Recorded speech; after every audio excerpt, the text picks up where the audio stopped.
What's up, guys? This is Coach Grant with First Down Training. And today we're going to be breaking down how wide receivers can stop getting confused off the line of scrimmage and when they should use certain press releases and certain moves on their route. So I hope this video helps you guys out. Hope it could teach you a few new things. But also, fellas, if you are a wide receiver and would like an 8-week daily gym and on-field workout schedule to follow with the exact sets and reps to do, check out that very first link in the description below for our ultimate 8-week wide receiver workout plan. It's 8 weeks of workouts, 500 plus drills and gym exercises for wide receivers with the exact sets, reps, and examples of each exercise. So check out that very first link in the description below if you're interested, fellas.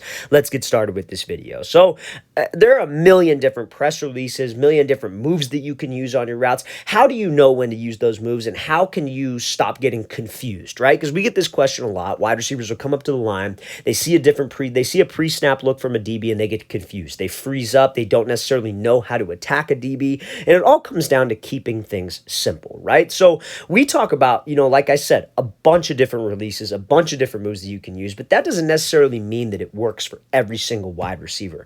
All the best wide receivers, all the best route runners, let's call it that, all the best route runners at the next level, right? Even the professional level, let's say Devontae Adams, Justin Jefferson, all of the stuff that they do is very, very simple, but it's extremely efficient. They don't do different things every time. They build off of different releases. They do it based on different coverages, and that's what I want to try to showcase to you today. So this first example here is from Garrett Wilson. So he's going to be running this like 10-yard out route, and he is facing an outside shade press coverage DB. So I'm going to play this full speed. So what he does off the line is he kind of attacks this DB, gives a little hesitation move, throws by at the top of the break, and then is able to win on the route. So let's talk about it, right? So I think when it comes down to picking a release, every single game, every single, 7-on-7, you're doing one-on-ones, you should come in with a plan of about maybe 5 to 6 different press releases that you like, right? That can be used against each different coverage. Now, I'm not going to tell you specifically what those press releases should be, but you need about 5 or 6 that all build off of each other.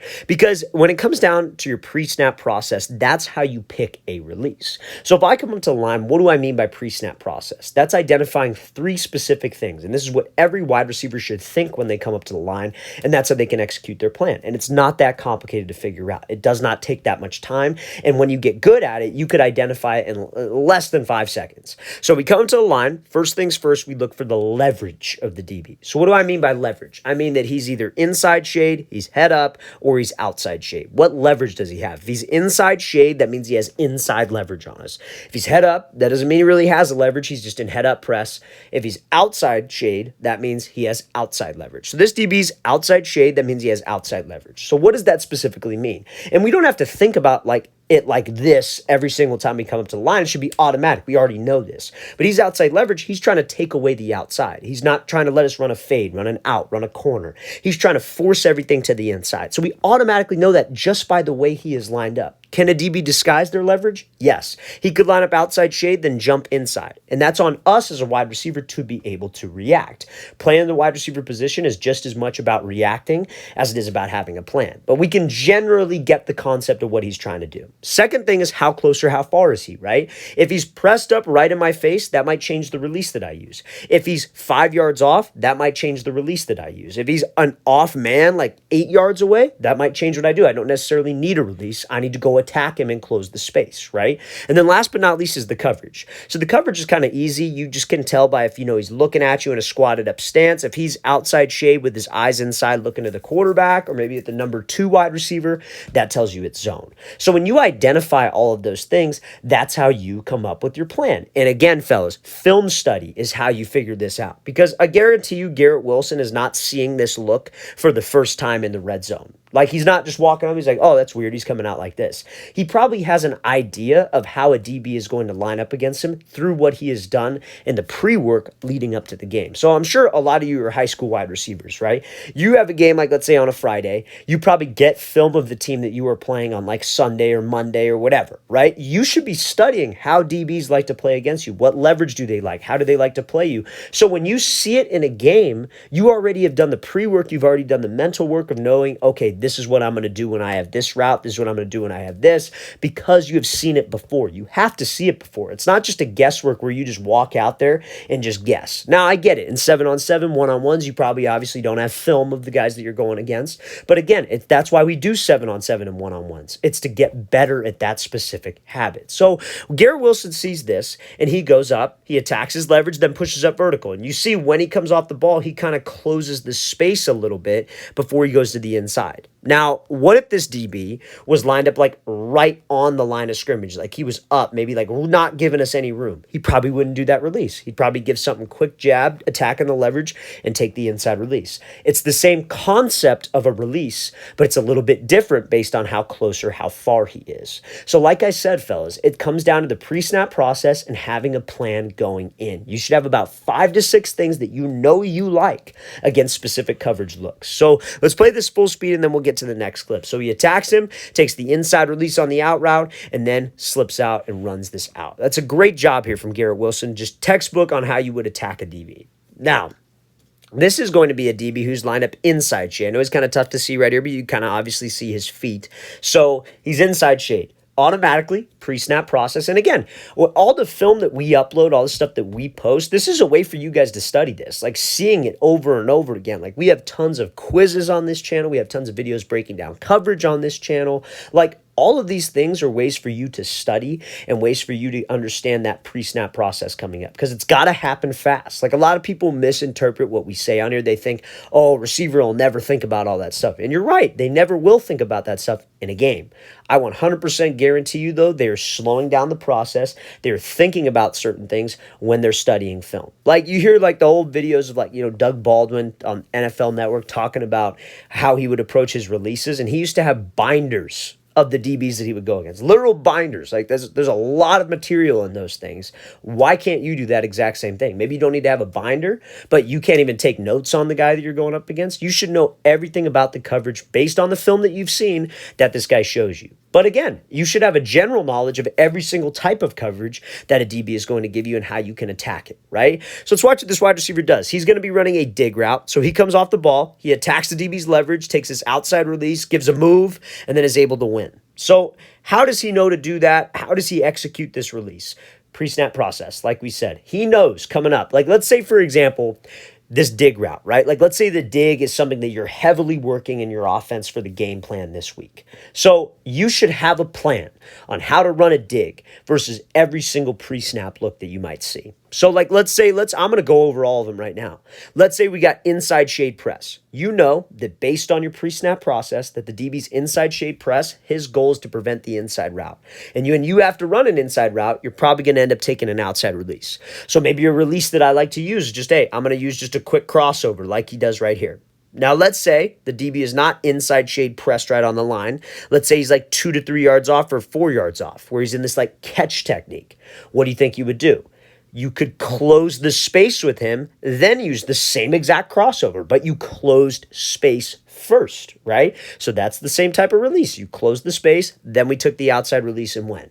Now, let's say, for example, he's an outside shade press, right up on the line. Maybe give him a quick jab, take the inside release and go. Maybe he's 2 to 3 yards off outside shade. I want to close the distance, use the same jab step outside, then take the inside release and go. You see how we come up with these plans. Now, again, fellas, like we said, you don't have to do that exact word for word. You don't have to do the crossover. You don't have to do the closed space, then a crossover. That's just an example. There are a million different ways to get separation, to beat a DB in press, or to beat a DB in man coverage in general. But it just comes down to that process. You have to know what works against specific coverages. The coverages dictate what we do. And that right there, I just gave you 4 separate releases that all look pretty similar and that are pretty similar to get down. So let's play this again full speed, and then we're going to get to another example of a head-up press DB and what you can do to beat that guy. So now, head-up press. This is something that we get a lot of questions on because we always talk about inside leverage, attacking leverage, outside leverage, attacking leverage. What if he's right in front of your face? What do? That's probably the easiest one, I would say, because you could go either way. So if he's head up press and you have to run like a post, like a deep post, which is what this wide receiver is running, maybe instead of me taking an outside release and running the awkward version of this route, I actually do what's comfortable, which is taking an inside release on an inside breaking route. You don't always have to take an inside release on an inside breaking route. If the DB's inside shade, we do not want to do it because he's not going to let us. But if he's head up, take what's easy. Ideally, you want him run an inside release on a post. So ideally, let's take the inside release when we can get it. Okay, so watch what this wide receiver does. Gives a quick fake to the outside, takes the inside release here. Ideally, that's how you want to run the post. We don't want to take the outside release, but we should be comfortable if we have to. So again, fellas, like I said, you have to know these specific coverage looks to dictate what you do off the line. Now, the one last thing that I want to talk about in terms of timing on the play is like the timing of the quarterback's footwork. So whether the quarterback's doing play action, whether the quarterback's doing RPO, whether he's just doing quick game, taking one step and getting it out, what does that have to do with the wide receiver position? And that has to do with the timing of the moves that you use. So like, let's say, for example, you have inside shade press and you have to run a slant route. Now, everybody knows that when he's inside shade, he's trying to prevent the inside route. He's trying to prevent the slant, like, where we're just going to cross his face. He wants to keep everything to the outside. He wants to force it to his help, which is the sideline. But it's kind of a problem when you have to run a 3-step slant and he's sitting right there. So what you would want to do is the goal is to get him to flip his hips, right? So this is the time where it would change, right? So you would take maybe a diamond release, which is 3 hard steps. You'd attack the DB's outside shoulder. The goal is to get him to think fade, and then we slip underneath him and run this slant. Now, that's for quick game, right? That's like if the quarterback's just catching it, taking one step and throwing. What if the quarterback's doing an RPO? What if he's taking a 3-step drop and you have to run like a 5-yard in? You can change the tempo of the release, but still use kind of the same concept, right? So watch what this wide receiver does here. He comes off and he does a slide release to the outside. Now, that's probably not the best release to use when it's quick game and the quarterback's got to get it out. But if he's got to do an RPO fake, if he's taking a 3-step drop, we don't want to get to the window too fast because then we're going to have to sit there and wait, and that gives the DB time to recover. You have to time up the release with the play, or maybe time up the release with what read you are on the play. And that's a little bit more advanced. If you're high school or youth, you're probably not going to be like, catching a backside slant or dig too often. But like if you're at the collegiate level, absolutely. The quarterback's going to go through progressions. He's going to look at his first, second, third read. You have to time up yourself with the read of the play, right? So let's play this again one more time. So he slides to time it up, gets separation the same way, attacks the outside shoulder and outside hip the same way. It's the same concept as the diamond release. It's just a different tempo. And that is how you can choose those kind of longer, more advanced, slower paced releases, right? So it's all based on, again, fellas, timing, leverage of the DB, how close or how far he is. That's how you don't get confused. It's just finding out those 3 things and studying your opponent before the game so you know the answers to the test. All right, fellas, I really want to thank you for watching. I really appreciate it. If you have any questions at all, don't hesitate to leave those in the comment section below. We always appreciate the feedback. It's always great to hear from you guys. And again, fellas, if you would like an 8-week wide receiver gym and field workout schedule, over 500 plus wide receiver drills and exercises that you can do with sets and reps, check out that very first link in the description below. We'd love to get you on that. I'll see you guys next time.